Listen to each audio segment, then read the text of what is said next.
एक छोटे से गांव रोशनपुर में एक माली नरेश रहता था। वह राजा के शाही बगीचे में काम करता था और बहुत गरीब था। एक दिन वह जब महल जा रहा था, उसे रास्ते में जमीन पर पड़ी एक घायल चिड़िया दिखाई दी। उसने घायल चिड़िया को उठाकर एक तरफ रख दिया। तभी चिड़िया बोली, तुम्हारी मेहरबानी नौजवान, मैं बीमार हूँ इसलिए उड़ नहीं सकती। अगर तुम मुझे मेरे घोंसले तक पहुँचा दो तो मैं तुम्हारे एहसान को कभी नहीं भूलूंगी। अरे बताओ, तुम्हारा घोंसला कहाँ है चिड़िया रानी? वह जो पीपल का पेड़ तुम देख रहे हो, उसी पर मेरा घोंसला है। ठीक है चिड़िया रानी, कहकर नरेश ने उसे उसके घोंसले में रख दिया। तुम्हारा बहुत धन्यवाद। जब तक मैं ठीक नहीं हो जाती मैं भूखी ही रहूंगी। यदि तुम मेरे लिए कुछ फूलों का इंतजाम कर दो तो बहुत अच्छा होगा, क्योंकि मैं केवल फूल ही खाती हूँ। तुम चिंता मत करो चिड़िया रानी, मैं राजा के बगीचे में काम करता हूँ। वहाँ सैकड़ों किस्म के फूलों के पौधे लगे हैं। अच्छा, अब मैं चलता हूँ, लौटते समय तुम्हारे लिए फूल ले आऊंगा। शाम को घर लौटते वक्त नरेश ने कुछ फूल तोड़कर अपनी जेब में रख लिए, लेकिन उसे प्रधान माली शिवराज ने देख लिया। शिवराज ने कहा, अरे ये फूल तुम चोरी करके कहाँ ले जा रहे हो? जानते हो शाही फूलों की चोरी की सजा क्या है? मुझे माफ कर दीजिए शिवराज जी, मैं आपसे अनुमति लेना भूल गया। दरअसल ये फूल मैं एक बीमार। बस करो अपनी ये बकवास, मैं अभी तुम्हें सैनिकों के हवाले करता हूँ। मुझे माफ कर दीजिए शिवराज जी, चाहे जो सजा दीजिए पर सैनिकों के हवाले मत कीजिए। एक ही शर्त पर मैं तुम्हारी चोरी छिपा सकता हूँ। तुम्हें इन फूलों की कीमत यानी चांदी का एक छोटा सिक्का मुझे देना होगा, समझे? नरेश ने सहमति से सिर हिलाया और कहा, ठीक है, ये लीजिए शिवराज जी। वहाँ से नरेश सीधा चिड़िया के पास पहुँचा। चिड़िया रानी बोली, तुम मेरे लिए कितना कष्ट उठा रहे हो नरेश। ऐसी कोई बात नहीं है चिड़िया रानी, तुम्हारी मदद करके मुझे खुशी मिलती है। तुम जल्दी से ठीक हो जाओ, मैं यही चाहता हूँ। इस तरह कई दिन बीत गए। एक दिन जब नरेश शाम को फूल लेकर चिड़िया के पास पहुँचा तो वह उदास लग रहा था। चिड़िया ने पूछा, क्या बात है नरेश, आज तुम कुछ उदास लग रहे हो? मुझे अफसोस है चिड़िया रानी कि शायद कल मैं तुम्हारे खाने के लिए फूल न ला सकूं। अब तुम्हें मेरे लिए फूल लाने की जरूरत नहीं है, मैं अब पूरी तरह ठीक हो चुकी हूँ। लेकिन बताओ, तुम क्यों उदास हो?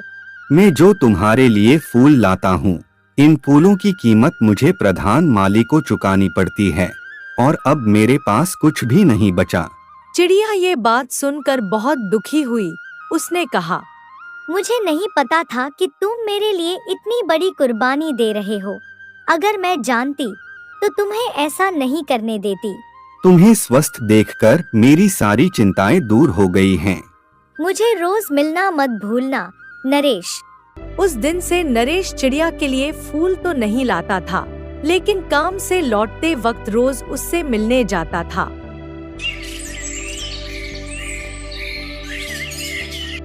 एक दिन जब वह काम से घर लौट रहा था तो चिड़िया से मिलने का ध्यान ही नहीं रहा। उसे जाते देख चिड़िया बोली, नरेश, मैं न जाने कब से तुम्हारा इंतजार कर रही हूँ और तुम मुझसे मिले बिना जा रहे हो।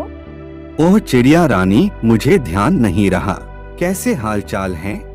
तुमने मेरी बीमारी के समय जो उपकार किया उसकी मैं कीमत नहीं चुका सकती, लेकिन आज मैं तुम्हें एक ऐसा बीज दूंगी जो शायद तुम्हारी सारी परेशानियां दूर कर देगा। यह कहकर चिड़िया ने अपने घोंसले से एक बीज उठाया और नरेश को दे दिया। नरेश ने कहा, इतना बड़ा बीज मैंने आज तक नहीं देखा। यह संजीवनी वृक्ष का बीज है। इसके फूल सुंदर, स्वस्थ और जवां बनाए रखते हैं। इस बीज से जो वृक्ष होगा उसके फूल अनमोल होंगे। तुम उन्हें बेचकर बहुत धन कमा सकते हो। चिड़िया रानी, इतना अनमोल बीज देकर तुमने तो मेरी किस्मत ही बदल दी है। ध्यान रखना, इसकी विशेषता किसी को मत बताना, वरना यह तुम्हारे लिए मुसीबत पैदा कर सकता है। नरेश ने चिड़िया रानी को धन्यवाद दिया और चल पड़ा, लेकिन वह सोचने लगा, इस बीज को कहाँ लगाऊं? अगर इसे घर के बाहर लगाता हूँ तो लोग इसकी विशेषता जान जाएंगे, लेकिन लगाऊं तो लगाऊं कहाँ? हाँ, ये सही रहेगा। राजा के शाही बगीचे में इसे लगाऊंगा, वहाँ इसकी उचित सुरक्षा होगी और राजा मुझसे प्रसन्न होकर मुझे इनाम देंगे। अगले दिन वह शाही बाग में पहुंचा और एक जगह देखकर बीज बोने के लिए गड्ढा खोदने लगा। उसे ऐसा करते देख प्रधान माली शिवराज ने पूछा, तू यहाँ क्या कर रहा है? शिवराज जी, मैं यहाँ एक अनोखे फूलों के वृक्ष का बीज बो रहा हूँ। फिर उसने शिवराज को बीज और उसके वृक्ष और फूलों की सारी विशेषता बता दी। यह सुनकर शिवराज की आंखों में लालच आ गया। शिवराज ने सोचा, अगर यह सच है तो यह बीज अनमोल है, इससे मैं राजा से लाखों मोहरे कमा सकता हूँ। ठीक है, तुम इसे बो सकते हो, लेकिन इसकी विशेषता का किसी से जिक्र मत करना। फिर नरेश ने शिवराज को चिड़िया के मिलने से लेकर बीज के मिलने तक की कहानी बता दी।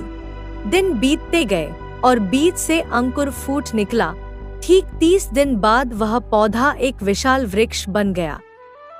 एक दिन सूरज डूबते ही उस वृक्ष पर फूल खिले और वातावरण सुगंधित हो गया। शिवराज ने कहा, वाह नरेश, कितनी सुंदर सुगंध है इन फूलों की। मैं अपने आप को तरोताजा और स्वस्थ महसूस कर रहा हूँ। शिवराज जी, इसका मतलब यह हुआ कि ये फूल निसंदेह चमत्कारी हैं। अब मैं ये फूल राजा को दूंगा और वह मुझे इनाम देंगे। तभी नरेश फूल तोड़ने के लिए वृक्ष के पास गया और उसने फूल तोड़े। तभी प्रमुख माली शिवराज ने सैनिकों से कहा, देखो सैनिकों, यह हमारे फूल चुरा रहा है, इसे पकड़ो। सैनिकों ने नरेश को पकड़ लिया और माली शिवराज ने कहा, राजा के बगीचे में उगे वृक्ष को अपना बताता है, बड़ा आया।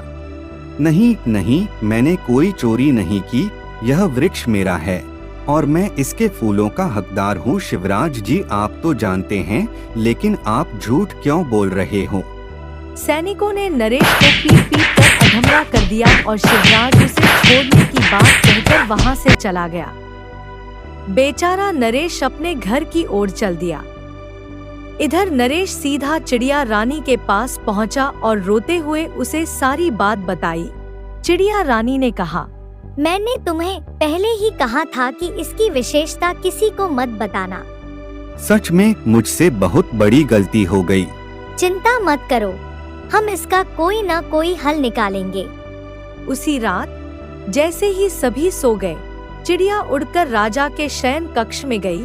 वहां पहुंचकर उसने राजा के कान में अपनी चोंच मारकर उसे जगा दिया। तभी राजा ने गुस्से में कहा, कौन है वहाँ इतनी रात को? राजा श्रीमान, यह मैं हूँ। मुझे माफ कर दीजिए, मुझे आपसे एक प्रार्थना करनी है। तुम कौन हो? तुम्हारी आवाज बड़ी मधुर है। मैं एक चिड़िया हूँ, मुझे आपको कुछ राज बताने हैं। प्रधान माली शिवराज ने एक निर्दोष को सजा दिलाई है। यह तुम क्या कह रही हो? शिवराज ने शाही बगीचे में लगे एक वृक्ष के मालिक के खिलाफ झूठी शिकायत की है। उसने निर्दोष माली नरेश को पीट पीट कर अधमरा करवा दिया। यह बहुत बड़ा अपराध है। शिवराज को सजा मिलेगी। मैं स्वयं इस मामले की जांच करूंगा। राजा श्रीमान, माली नरेश निर्दोष है।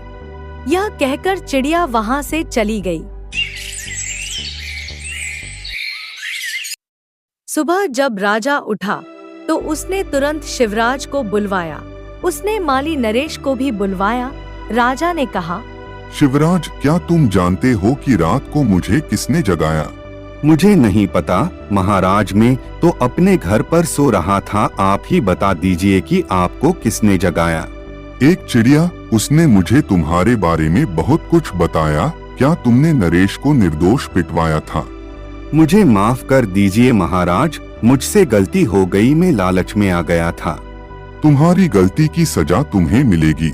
मैं तुम्हें इस पद से हटा देता हूँ और नरेश को शाही बगीचे का माली नियुक्त करता हूँ। यह सुनकर नरेश की आंखों में आंसू आ गए। महाराज, आपका बहुत बहुत धन्यवाद। तुम्हें यह पद तुम्हारे ईमानदारी और मेहनत के लिए मिला है। तुम इस पद के योग्य हो।